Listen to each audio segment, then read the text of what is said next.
Last thing the Deerwood needs is another foreign colony.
Cores.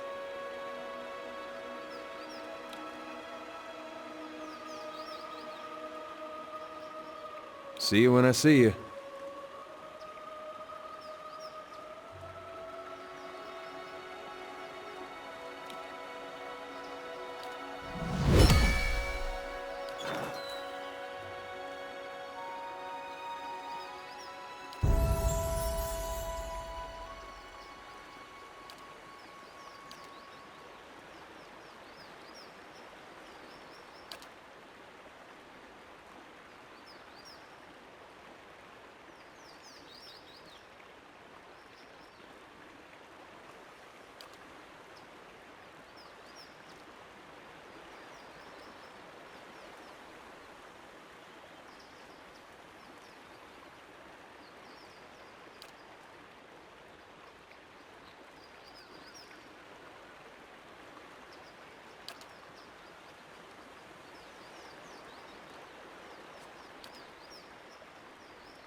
Zawa is ready.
So the dwarves of Durgan's battery did not destroy themselves after all.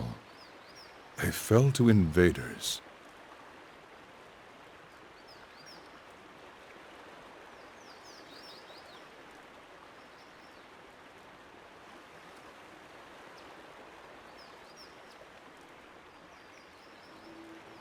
We have discovered things thought to be lost.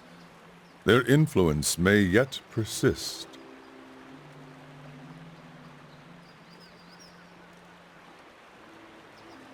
But we have seen no invaders, and the battery was shut. Did they come only to destroy the dwarves, and then leave?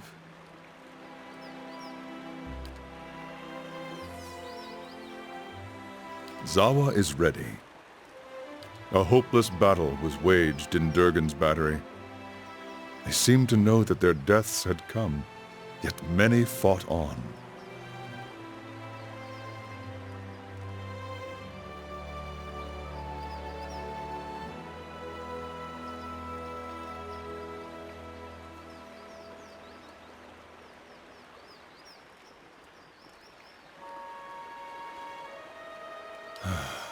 Their bravery was not enough in the end. They might have made great Nalpazga warriors, if only they had been born to Khan.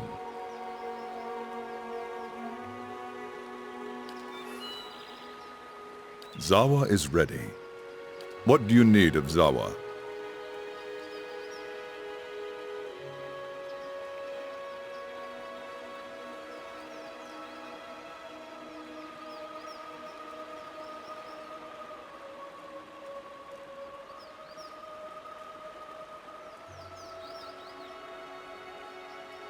The ways of the Nalpazga can make little sense to an outsider.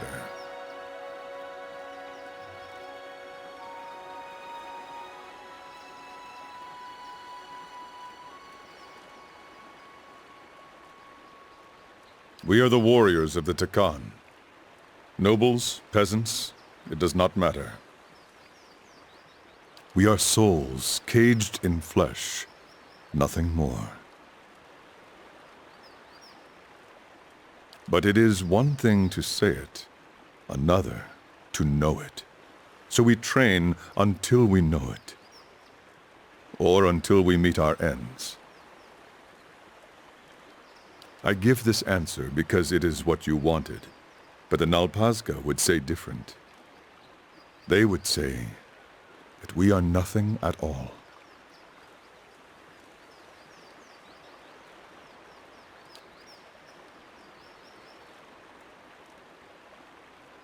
Perfection. Look around you. The world is perfect.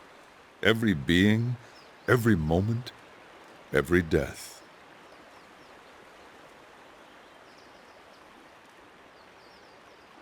Rarely do we see this. We stumble through life, lost in distractions.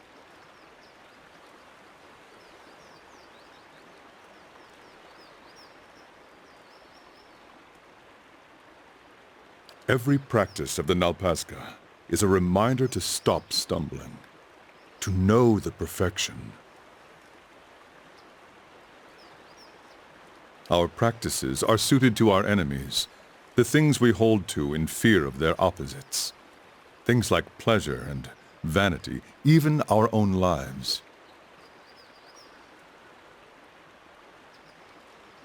Fear of death is our enemy.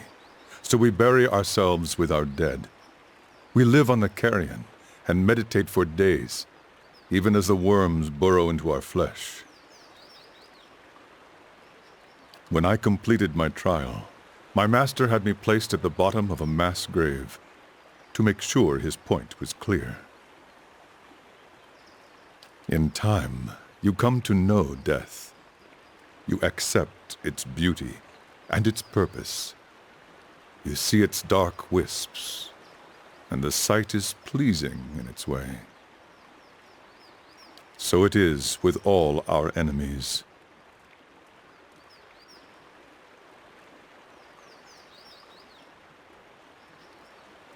Vanity is my favorite. You have seen some of it. You must become loathsome, disgusting.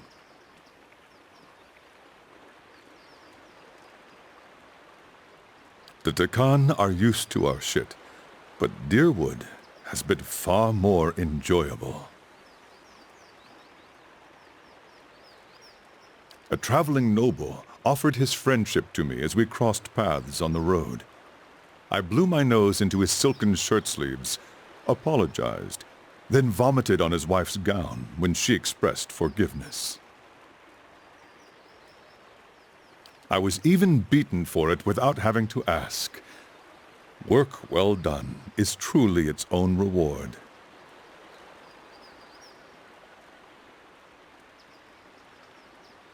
We embraced discomfort.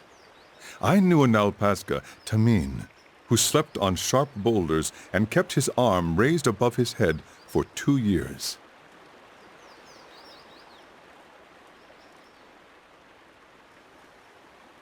The arm withered. One day it fell limp and became useless. But always it reminded him that pleasure and pain did not hold sway over his soul, and he became strong.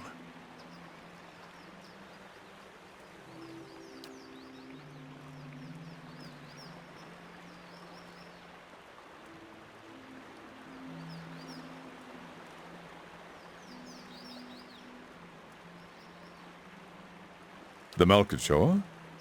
At any time, it is rare that I have not eaten some. When you first try it, it seems a beautiful fantasy. You see colors you have never seen, meet creatures that are not there. With practice, you see that all it does is show you reality, the essence of all things, how they are alike and connected. I have watched trees grow and wilt before me. I have tasted meat and known the animal's life as if it were mine. But the Malkachoa often causes the stomach to empty with great violence, so it is not for everyone.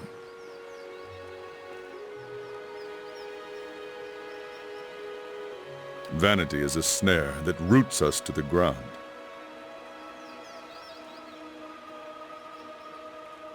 The way we see ourselves, the way others see us, these things are not real. They cannot be touched.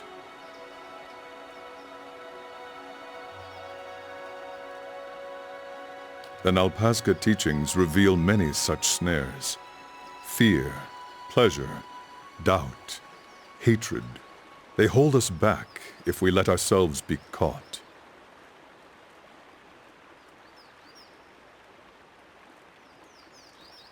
Then you see only what is truly there, and you suffer no longer.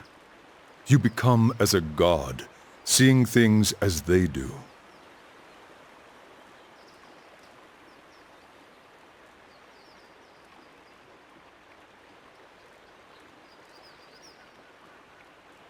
If you can loose yourself from the snares, then you are free.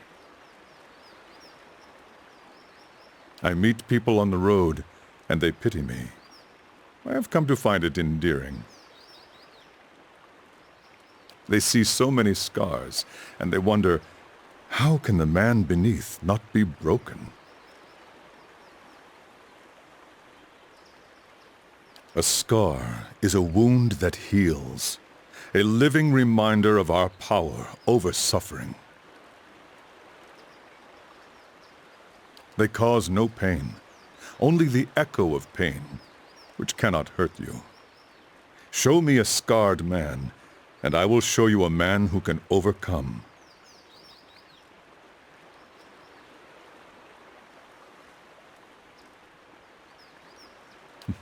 You would ask much of one who knows little.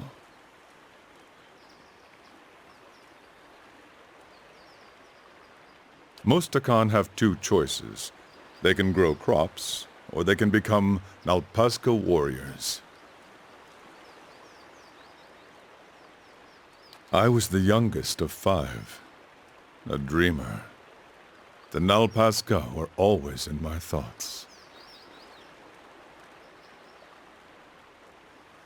They did not feel the same about me.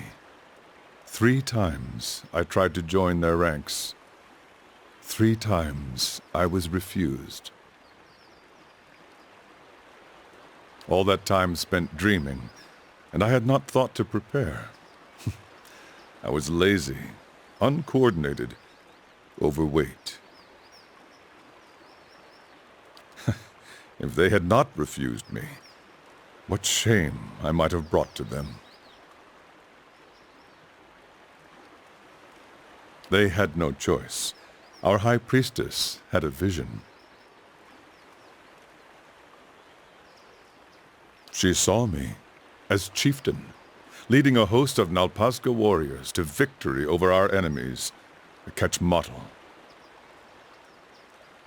Our last chieftain had died over the winter. A new one had not yet arisen from the Nalpazga.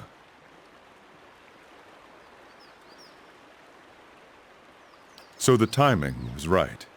The next day they brought me before Ishipilo, the great master of the Nalpazga, and I became his pupil.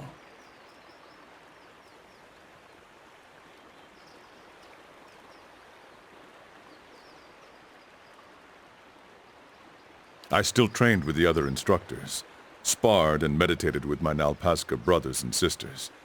I learned from all of them. But learning from Ishipilo was a chieftain's privilege.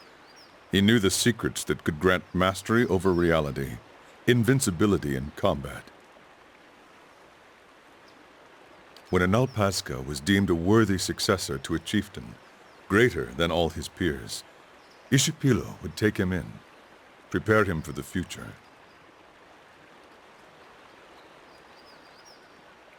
I would not be as I am now without his lessons.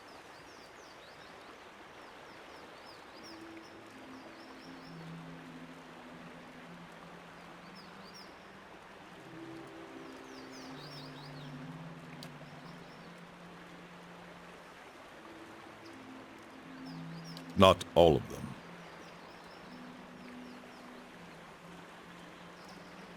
When I was brought to him, I knew how unworthy I was. But if he disapproved, he never showed it.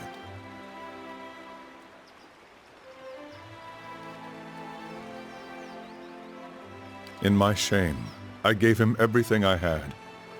He tutored me for 7 years, and in that time I became greater than the rest. Then the day came when he was to teach me the final secret of the Anitle. This is the unbeatable warrior all Takan chieftains must become to protect our people.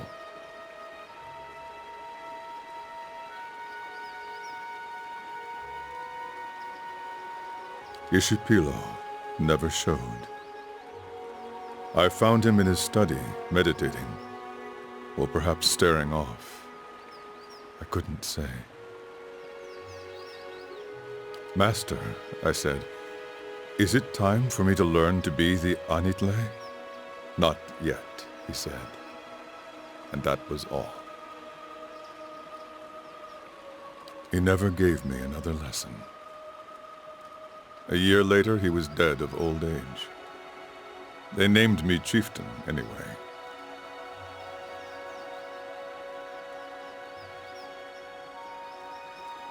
At any time, 2 people know the secret of becoming the Anitle, the chieftain and the master of the Nalpazga. When Ishipilo died, the knowledge was lost to us forever.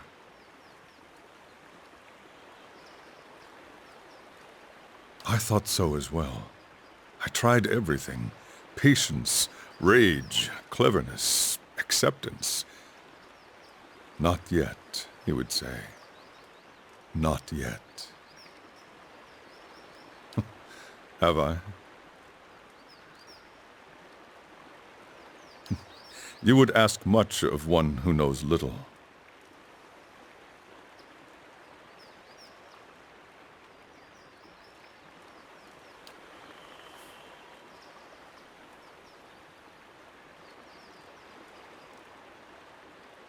Yes? What do you need of Zawa? Word of Ishipilo's death spread. Our enemies saw the opportunity.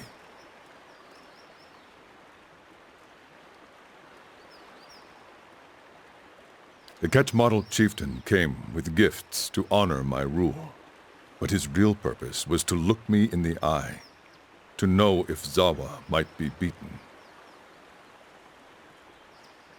I looked at him, and I imagined that I was the Anitle, free of all the worldly snares, that my master had taught me everything. When he turned to leave, I saw he wore a secret smile, and I knew I had failed. 3 days later, they attacked. They were many times greater than our numbers. They had been trying to conquer us for generations, and the Takan chieftain had always sent them running. The power of the Anitle.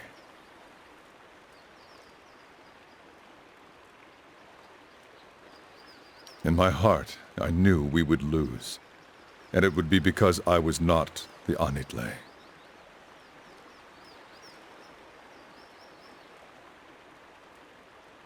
What we had always done.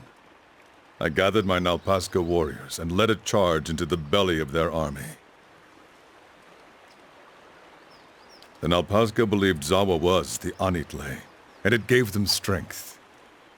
For their sakes, for Takan, I believed it too. My mind found a place it had never reached before. I could see my enemies' moves before they made them.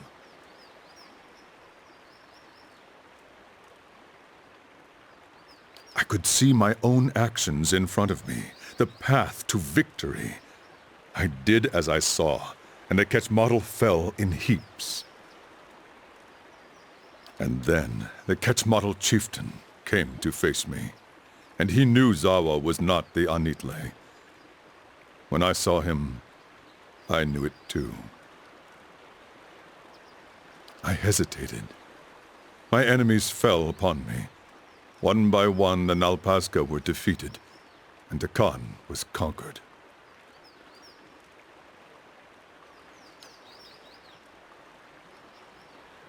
Of the men, they made slaves. Of the women, they made wives. Their way is to absorb the conquered, make them forget themselves.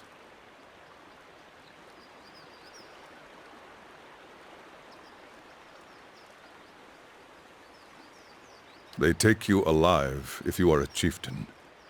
They break your body and your spirit. Then they show you to their people, and to yours, broken. After that, they cut off your head so that they may drink your soul from it.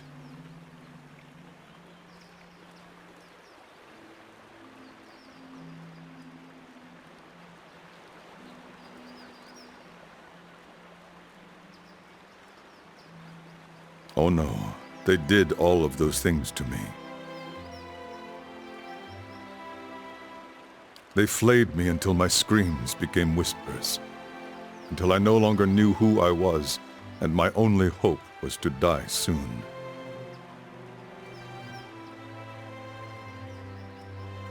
But they didn't stop, and that was their mistake.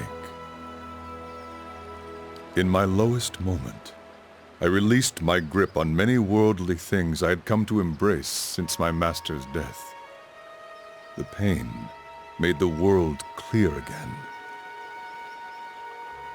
They brought me out to be executed, not knowing any better. They swung the machete down upon my neck, but it would not cleave.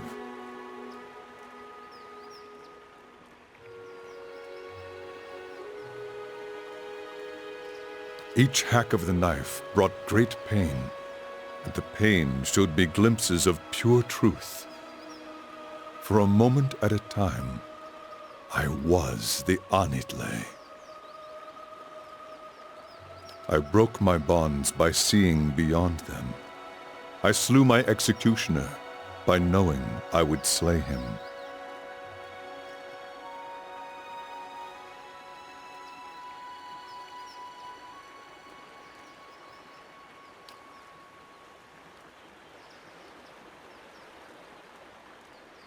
No. When the pain faded, so did my enlightenment. But it was enough to make my escape. I swore to return when my soul was ready to defeat the Quetzalcoatl, when I had rediscovered my master's lost secrets.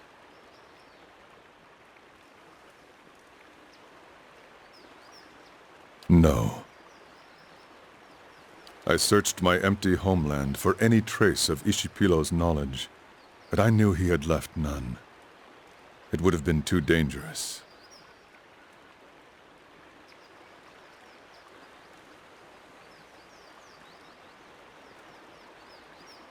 When that failed, I began searching the land to see if knowledge of the Anitle had come from abroad.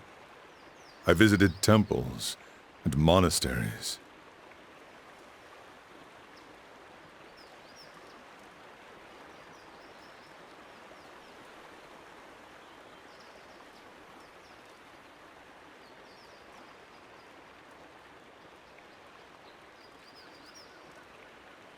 All the while, Zakua was trying to find the answer within himself as well.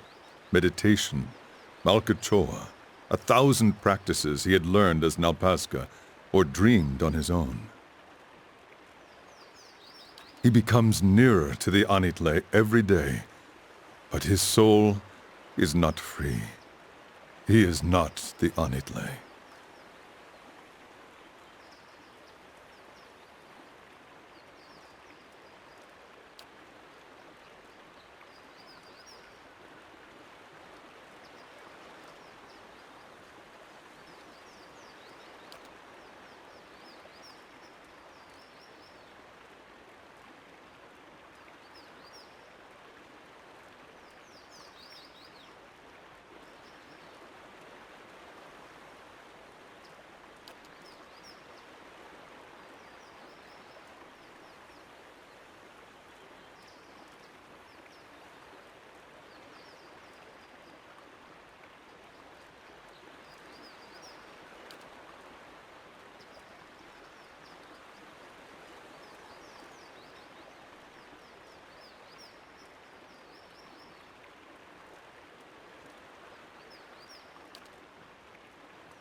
Then the Takan will be no worse off than they are now.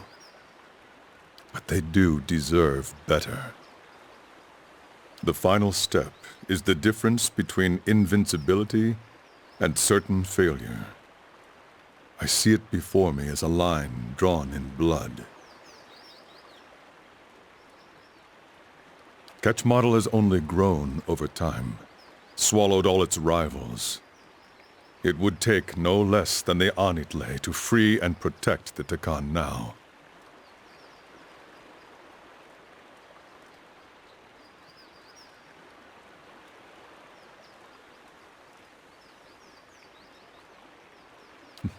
You would ask much of one who knows little.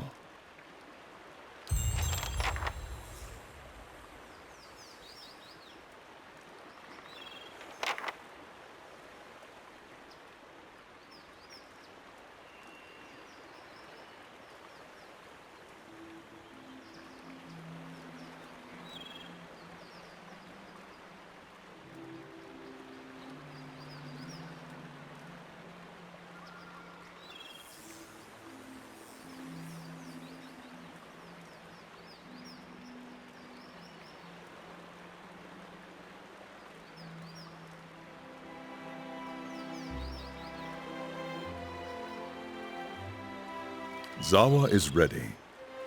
What do you need of Zakua?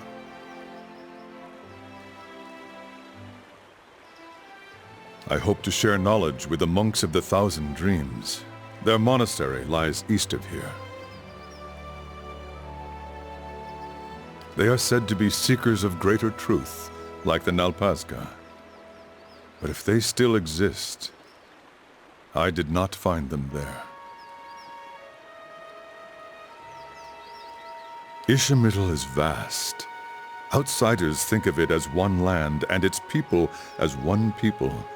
But if you walk across it, you see that there are many Ishamaels.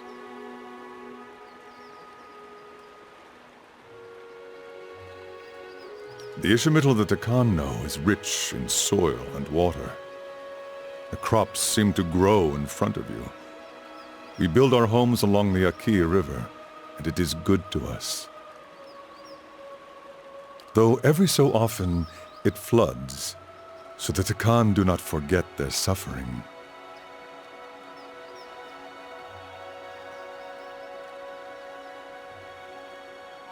It would not be the rainy season without my neighbor Esley swimming after his escaped goats and nearly drowning.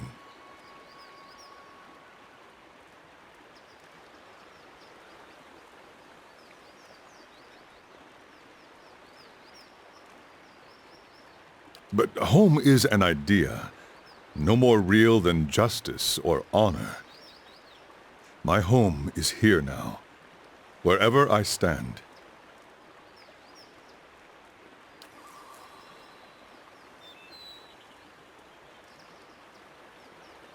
I'm here.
Certainly.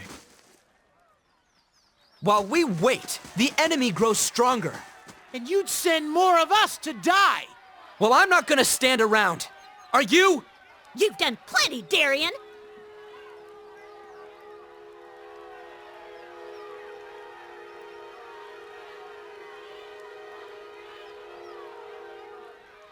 Been a week since our people left these gates. A week since the Iron Flail took them.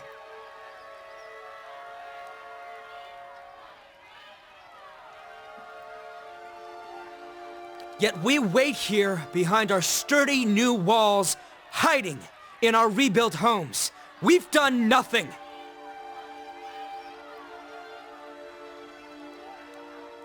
Who are you to tell us how to defend our own? You ain't been here 2 months!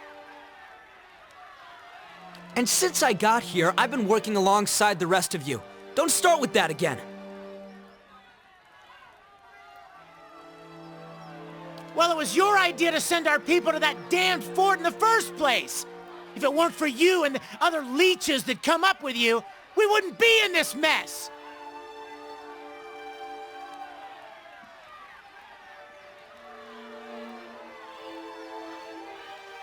Enough. Enough!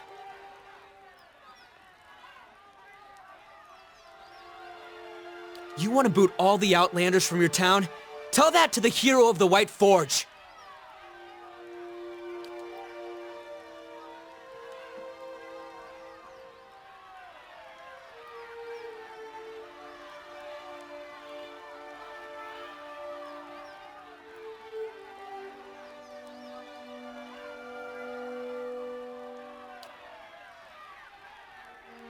It's a small army from Raid Saris.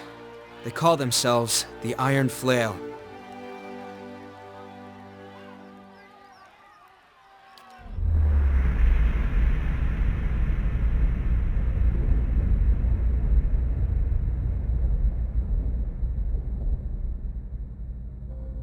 Showed up a few weeks after you opened the battery. Demanded we give him the White Forge.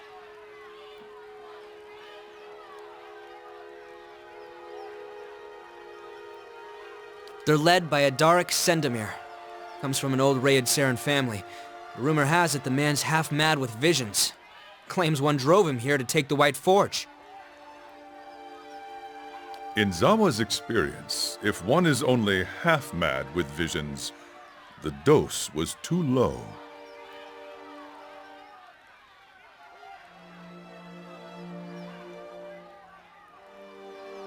They're not the only bloodsuckers around here.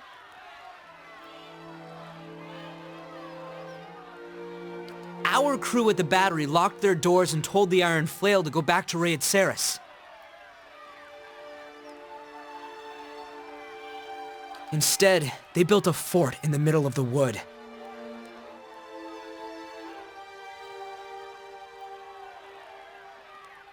So we sent a committee to reason with them. But that was a week ago. And we haven't seen our people since. That can only mean one thing.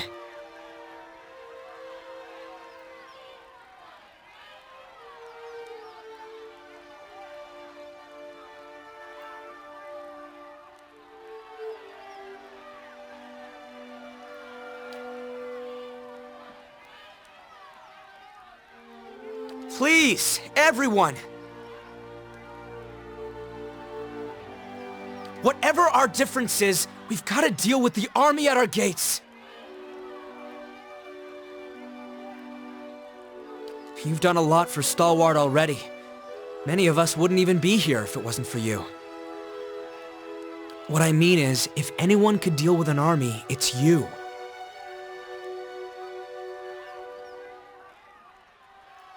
The Iron Flail cleared a patch of forest north of Durgan's battery, built their fort there.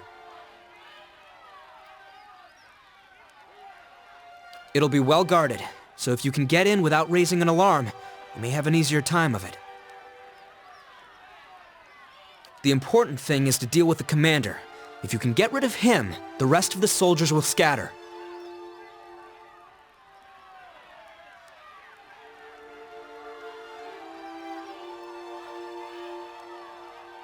What exactly did you see?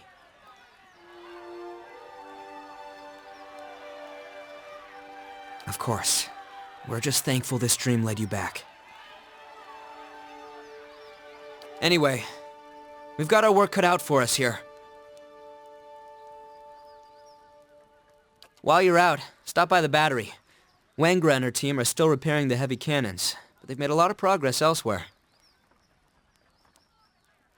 Thought you might like to see how far it's come.